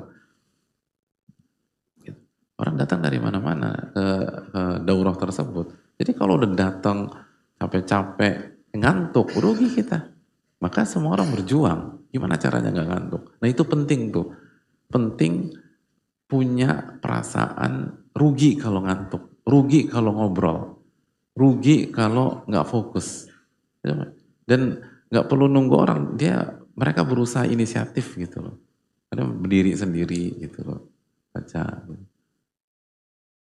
Kan diliatin, ya kan kita nggak cari atau nggak ini penglihatan manusia, berdiri aja. Dan itu memang upaya dalam melawan rasa atau harus tetap fokus dan jadi berdiri sambil baca buku gitu. Karena orang keluarkan uang, buang waktu untuk bisa ikut daurah tersebut, mereka nggak mau rugi. Nah itu yang harus kita lakukan. Gitu. Jadi coba lakukan langkah-langkah apa gitu. Dulu waktu saya di pondok, kalau sebagian teman-teman ketika ngantuk jam 12 malam, Ya wajar lah ya mas, untuk jam 12 malam. Waktunya tidur itu Pak Ustadz. Tapi teman-teman tuh rajin-rajin dulu. Itu kalau ngantuk jam 12 malam, kan belajar di masjid waktu itu. Itu keluar, itu sprint lari gitu. Iya, sprint lari bolak-balik. Jadi bayangin, ada sprint jam 12 malam dan sebagian teman tuh pakai jubah putih. Jadi kan kalau orang dari kejauhan tuh lumayan lah. Jadi menghilangkan ngantuk dia dan ngantuk orang lain juga gitu loh. Jubah putih lari susu gitu loh. Ya Allah. Begitu udah agak keringetan, baca lagi hadirin terus lanjut belajar. Itu pengalaman dulu di pondok tuh gitu. Jadi setiap kita harus punya kesadaran bahwa ini mahal, ini tuh mewah, ini priceless, ini nggak bisa dinilai dengan harta dunia. Dan bisa jadi apa namanya sesuatu yang luput dari pengawasan dan fokus kita, itu yang kita butuhkan dalam hidup. Itu yang kita cari-cari selama ini. Itu potongan puzzle yang kita tuh jungkir balik, apa sih masalah hidup saya? Itu bisa jadi itu. Jadi semua orang tuh harus punya kesadaran itu. Lalu diperjuangkan. Dan kita yakin bahwa al-ajra ala qadri masyaqqah. Inna idhamil jaza ma idhamil bala. Bahwa besarnya pahala tergantung tingkat kesulitan. Jadi semakin melawan itu, semakin besar pahala kita insyaAllah ta'ala. Dan yang terakhir ini ngebangun itu, membangun fighter mentality gitu loh. Winner mentality itu penting, membangun mental juara gitu loh. Mental pejuang gitu. Dan gak gampang nyerah, bangkit lagi. Dan bagaimana para sahabat dulu ketika memegang bendera, ditebas tangan kanannya pegang pakai tangan kiri. Lihat mereka gak gampang nyerah. Apalagi cuma rasa ngantuk. Mereka rasa takut ditebas bayangin. Itulah para sahabat radhiyallahu anhum, kenapa mereka jadi generasi terbaik? Karena nggak gampang nyerah, nggak gampang cari alasan, walaupun bisa, gitu. Kan bisa dikata, oh ini kan udzur syar'i, tangan saya sudah ketebas, ganti yang lain. Loh enggak, orang-orang besar itu nggak gampang cari alasan untuk menyerah. Padahal dia punya banyak alasan yang kalau dia gunakan, semua orang akan percaya. Tapi enggak. Karena fattakullah mastata'tum, bertakwalah kepada Allah semampu kalian. Dan Allah maha melihat. Allah as-sami'ul basir. Allah maha mendengar, maha melihat. Allah tahu kapasitas kita seperti apa. Dan Allah as-syakur yang maha mengapresiasi. Allah akan balas kita melebihi effort kita dan melebihi upaya kita. Dan itu kita harus yakin. Perjuangkanlah. Jangan gampang terpuruk. Apalagi sama anak. Nah ini juga saya ingin tekankan bagi jamaah yang bawa anak, jangan dibiarkan berisik dan mengganggu dan seterusnya. Sebagian para ulama mengatakan kalau anak kita nggak bisa dikondisikan, itu sampai sebagian ulama mengatakan jangan bawa ke masjid karena biar nggak ganggu. Tapi di satu sisi perlu bawa anak ke masjid asal diedukasi gitu. Bicaralah, briefing mereka dari rumah, cerita kita mau kemana, terus jelaskan adab-adab ke rumah Allah Subhanahu Wa Taala. Lalu tunjukkan perjuangan. Jadi ketika kita gendong anak, dan anak kita ngeliat gimana orang tuanya itu semangat gendong dia, terus energik, sambil berzikir, sambil beristighfar, dan ketika capek dilawan, itu tuh edukasi luar biasa bagi anak. Kan sekali lagi anak adalah peniru terbaik. Anak itu peniru. Maka ketika dia melihat ada kerja keras, ada perjuangan, ada mental pemenang dalam diri ayah dan ibunya, maka insya Allah dia akan tiru. Sekali lagi kita punya masalah dalam keteladanan antara orang tua dan anak. Jadi sekali lagi momen-momen kekajian, momen-momen perjuangan, momen-momen membawa anak dalam beribadah, itu jangan sampai dilewatkan dan dilepaskan. Sayang. Itu kesempatan kita untuk mendidik anak kita bukan hanya dengan lisan, tapi dengan pembuktian. Jadi apalagi tadi alasannya bawa anak, tunjukkan kasih keteladanan kepada anak, ikhlas karena Allah Subhanahu Wa Taala. Bahwa orang tuanya itu nggak gampang nyerah, termasuk nyerah dengan rasa ngantuk, coba dilawan dan seterusnya. Apalagi kalau ngantuknya kita itu begitu selesai kajian dan sholat isya seger. Nah ini kan kadang-kadang ini Ini benar-benar ngantuk atau ini memang upaya dari iblis untuk membuat kita gagal mendapatkan ilmu? Karena sering kali gitu. Itu. Itu sering banget khususnya khutbah Jumat. Itu masuk masjid sambil ketawa sama temennya, lalu azan tidur itu hadirin. Habis itu selesai sholat ketawa lagi sama temen, gak ada ngantuk-ngantuknya. Kok bisa gitu loh? Jadi bisa jadi itu bukan ngantuk, itu talbis iblis. Jadi sekali lagi coba dilawan lah. Ini momentum bagus dan itu yang bawa anak tolong edukasi, tolong briefing, terus jelaskan ini rumah Allah Subhanahu Wa Taala. Kita harus jaga sikap. Nah, kalau kamu jaga sikap, Allah akan sayang sama kamu. Ini momen untuk ini penting lah. Apalagi kita di weekend kan gitu. Kita ini kesempatan kita bonding sama anak, jalan bareng sama keluarga, lalu menyampaikan narasi yang kuat, positif dan penuh dengan ibadah.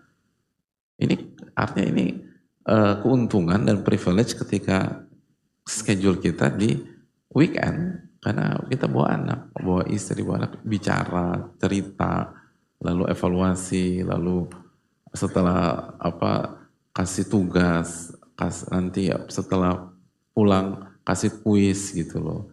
Yang bisa jawab traktir makan gitu loh. Yang nggak bisa jawab puasa gitu. Loh, puasa tuh maksudnya kan itu kan makan apa? Makan pagi apa bahasa Inggrisnya? Ya itu. Arti bahasa Indonesia apa breakfast? Buka puasa gitu. Karena kan kalau tidur kita puasa, nggak makan maksudnya gitu. Puasa secara bahasa. Jadi intinya eh ya, jangan dicatat loh. Yang nggak bisa jawab tetap dikasih makan malam lah. Masa suruh puasa ke jawab. Tapi pokoknya ini kesempatan hadirin, khususnya yang bawa anak, termasuk yang bawa kecil-kecil, untuk mengedukasi mereka. Sayang banget kalau nggak ada. Di luar sana tuh orang nyari kegiatan bermanfaat Sabtu Ahad nggak dapet. Ada banyak kok di tempat kan nggak semua orang kan nggak semua mendapatkan kenikmatan seperti ini. Cari gimana caranya Sabtu Ahad tuh istri dan anak-anak dapat kegiatan bermanfaat, nggak dapat. Dan kita Allah kasih, jangan disia-siakan. Bicara sama, edukasi, sampaikan, tunjukkan keteladanan. Benar-benar jadi apa? Jadi pemimpin gitu di keluarga. Itu kan sesuatu apa momentum dan kenikmatan tersendiri bagi kan ini kan konteksnya seorang ayah atau ibu ya, itu kan kenikmatan tersendiri. Menunjukkan keteladanan. Allah Ta'ala.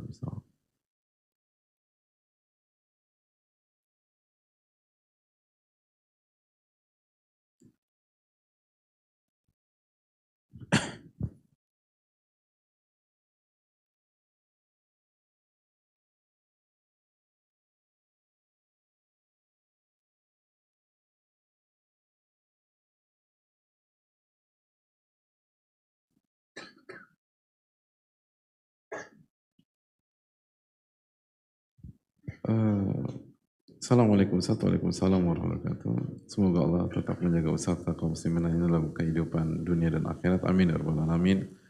Afwan saya izin bertanya silakan dan semoga Allah merahmati ulama-ulama kita Ibnu Jama'ah dan yang lain. Amin ya rabbal alamin. Tahun 2024 telah pergi dan 2025 sudah menanti. Sementara hidup sampai saat ini hanya terus begini. Bagus ya. Ini ahli sastra Indonesia kayaknya. Belum ada ekspektasi yang berhasil diraih. Apakah diraih? Belum, harusnya I lagi ya hadirnya. Belum ada ekspektasi yang berhasil diraih. Ya udah gak apa-apa deh. Apakah berdosa jika segala harapan di 2024 belum tercapai, sementara 2025 akan segera dimulai? Ini kita udah pekan kedua hadir. Beliau tinggal di mana ya? Jangan perbedaan waktu tuh 1,5 pekan. 2025 akan segera dimulai. Kan kita udah hampir 2 pekan ya 2025. Menarik loh ini. Saya penasaran dia tinggal di mana ini. Dan diri ini hampir jatuh dalam sikap lalai karena belum ada hasil yang terlihat dan menuai. Tuh bagus lah. Ya. Bagus. Mohon nasihatnya bagi saya mungkin agak lebay. Itu kan?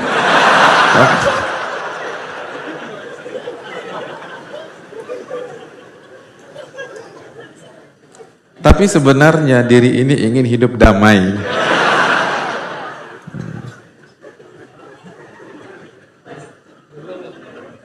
Entah dari ekonomi yang sesuai atau dari agama yang tidak terbengkalai. Gitu. Selesai. Ya Allah. Bagus ini loh. Masya Allah ya. Ini unik ini loh. Dari semua, dari gaya bahasa, dari perbedaan waktu antara kita dan ini ajaib loh ini. Hadirin bagi pertanyaan itu apakah berdosa ya gitu loh. Padahal pertanyaan simpel, apakah berdosa? Tapi pembahasannya itu panjang. Apakah berdosa jika segala harapan di 2024 belum tercapai? Ya enggak lah hadirin.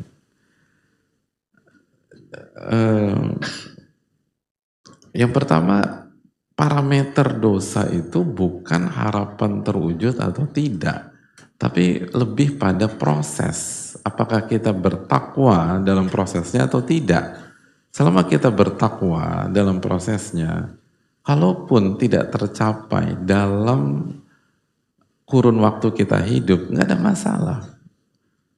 Baitul Maqdis itu dibuka bukan di zaman Rasulullah SAW. Apakah itu catatan bagi Nabi SAW? Jelas enggak. Karena beliau sudah menunaikan amanah. Dan Baitul Maqdis baru dibuka di zaman Umar bin Khattab radhiyallahu ta'ala anhu. Jadi itu salah satu contoh. Itu salah satu contoh yang paling simpel dan mudah dimengerti. Jadi jangan sampai kebahagiaan kita dan kesedihan kita dikaitkan dengan tercapai atau tidak. Itu bukan urusan kita. Urusan kita adalah bertakwa semaksimal mungkin. Fattaqullaha mastata'tum. Bertakwalah kepada Allah semaksimal kalian. Kalau kita lihat misalnya nama-nama besar seperti Sumayyah. Sumayyah wafat di saat Islam itu masih sangat lemah. Dan kita semua secara umum fitrah manusia dia berharap dia berharap kondisi itu kuat dan seterusnya. Sumayyah tidak mengalami ketika Islam itu kuat. Yasir, begitupun juga Yasir radhiyallahu ta'ala anhu, beliau wafat dalam kondisi Islam itu masih lemah, masih tertindas. Jadi harapan belum tercapai. Khadijah radhiyallahu ta'ala anha, siapa yang meragukan kualitas Khadijah radhiyallahu ta'ala anha? Bayangkan, Nabi SAW begitu mencintai beliau dan Khadijah adalah wanita terbaik. Tapi beliau wafat di saat Islam itu masih lemah. Beliau pencapaian besar yang dialami oleh istri-istri Nabi SAW lain, itu nggak dialami oleh Khadijah radhiyallahu ta'ala anha. Apa artinya beliau gagal? Gak ada yang pernah mengatakan demikian. Beliau adalah yang terbaik di umat ini. Jadi itu menunjukkan Hamzah radhiyallahu ta'ala sekali lagi, Hamzah wafat di perang Uhud ketika masa transisi dari lemah menuju kekuatan di puncaknya di tahun-tahun berikutnya. Tapi apakah itu memberikan catatan kepada Hamzah? Tidak. Mus'ab bin Umair, kita tahu bahwa kota Madinah bisa seperti, atau kaum Ansor bisa seperti itu, atau kota Madinah bisa menerima Nabi SAW, itu nggak bisa dipisahkan dari performanya Mus'ab bin Umair. Tapi beliau wafat di perang Uhud, baru 3 tahun Nabi SAW hijrah, beliau sudah wafat. Beliau tidak merasakan bagaimana prestasi atau pencapaian-pencapaian di tahun-tahun berikutnya, khususnya setelah Sulh Hudaybiyah dan nanti setelah Fatu Mekkah, apakah itu memberikan catatan kepada Mus'ab bin Umair? Tidak. Ini fakta yang harus kita renungkan, hadirin sekalian, bahwa ini intinya bukan pencapaian, intinya bagaimana performa kita dalam berproses dan bertakwa kepada Allah Subhanahu wa Ta'ala. Adapun pencapaian kita serahkan kepada Allah Tabaraka wa Ta'ala. Dan pencapaian secara duniawi itu semua kan ujian. Dapat ujian, nggak dapat ujian. Dapat ujian, nggak dapat ujian. Kan selalu demikian. Fa'amal insan idza mabtalahu rabbuhu fa'akramahu wa na'ama fayaqulu rabbi akraman wa amma idza mabtalahu faqadara alaihi rizqahu fayaqulu rabbi ahanan. Kalla, bukan begitu. Manusia itu berpikir kalau dia diuji lalu diberikan harta, diberikan status sosial, dia akan berpikir Allah memuliakan saya. Tapi kalau dia diuji, dia diberikan kesulitan uang atau strata sosialnya nggak bagus, dia berpikir Allah merendahkan saya. Allah menjawab kalla. Kalla, bukan seperti itu cara berpikirnya, keliru. Karena dua-duanya sama-sama ujian. Jadi hadirin Allah muliakan, ini yang perlu kita camkan bersama-sama. Dan Allah juga berfirman dalam surat Al-Anbiya ayat 35, wa nabluukum bisyarri wal khairi fitnah, dan kami uji kalian dengan keburukan dan kebaikan. Dua-duanya fitnah, dua-duanya ujian. Jadi yang harus kita camkan adalah bagaimana kita berproses dan bagaimana merespon semua takdir Allah Subhanahu wa Ta'ala. Dan penanya punya bakat dalam kecerdasan linguistik ini, ya, kecerdasan berbahasa. Ini kan tiga paragraf pertanyaannya, dan membuat satu masjid bahagia. Jadi ya, itulah poinnya. Wallahu ta'ala alam bisa. Dan yang perlu kita ingat hadirin sekalian, apalagi kalau kita punya mimpi besar ya. Nabi SAW mengatakan innallaha yuhibbu ma'aliyal umur. Allah itu mencintai hal-hal yang tinggi, hal-hal yang besar. Dan semua hal-hal yang tinggi dan besar itu butuh jangka panjang. Itu nggak didapatkan dalam 1-2 tahun, atau tidak didapat 1-2-3-4-5 tahun. Semua hal-hal besar itu butuh bertahun-tahun. Itu poin penting. Lihat bagaimana kita berbicara pada saat kita bayi. Kalau kita hanya menjudge atau menilai bayi itu di 1 tahun pertama, 2 tahun pertama, mungkin kita akan menganggap mereka adalah pembelajar yang buruk.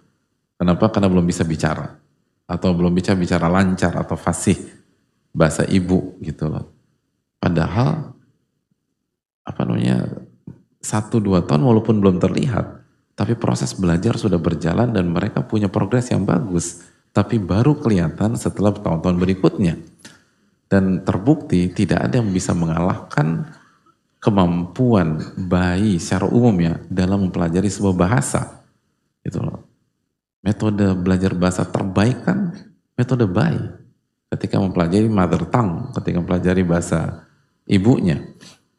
Gitu. Dan hasilnya, hadirin belajar sebuah bahasa di usia-usia kayak kita sekarang, 10 tahun dengan bayi belajar bahasa yang sama sebagai bahasa ibu, 2, 3 atau 4 tahun, jauh sekali bedanya.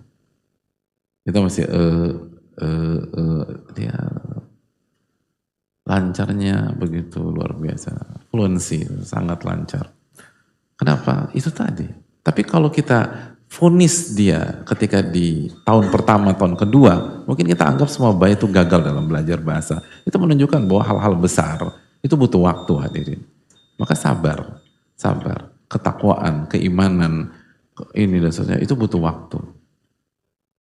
Makanya sebagian ahli hikmah mengatakan, seringkali yang menentukan Anda berhasil bukan siapa yang paling cepat, tapi justru siapa yang paling lama yang paling lama bertahan dan sabar. Itu poin. Yang menentukan kesuksesan saya bukan siapa yang paling cepat, seringkali, tapi siapa yang paling lama. Yang paling lama sabar dan bertahan. Nabi SAW bersabda, wa anna nasra ma'as sabri. Sesungguhnya kemenangan itu selalu bersama kesabaran. Dan arti kesabaran diantaranya ada gap, ada margin, ada gap waktu di antara harapan dengan perwujudan harapan tersebut. Karena kalau tidak ada gap waktu, untuk apa kita sabar? Adanya kesabaran secara tidak langsung memberikan pesan. Secara umum ada gap waktu antara harapan dengan pencapaian. Wallahu ta'ala alam bisawab. Sudah masuk waktu Isya. Jazakallahu khairan. Makasih banyak khususnya pertanyaan ini yang menghibur kita, dan semoga sesegera mungkin beliau masuk ke tahun 2025 ya, karena kita udah 1,5 pekan di 2025 dan di daerah beliau segera akan dimulai. Makasih banyak. Subhanallah, la ilaha illa anta, astaghfiruka wa atubu ilaik. Assalamualaikum warahmatullahi wabarakatuh. Syukran.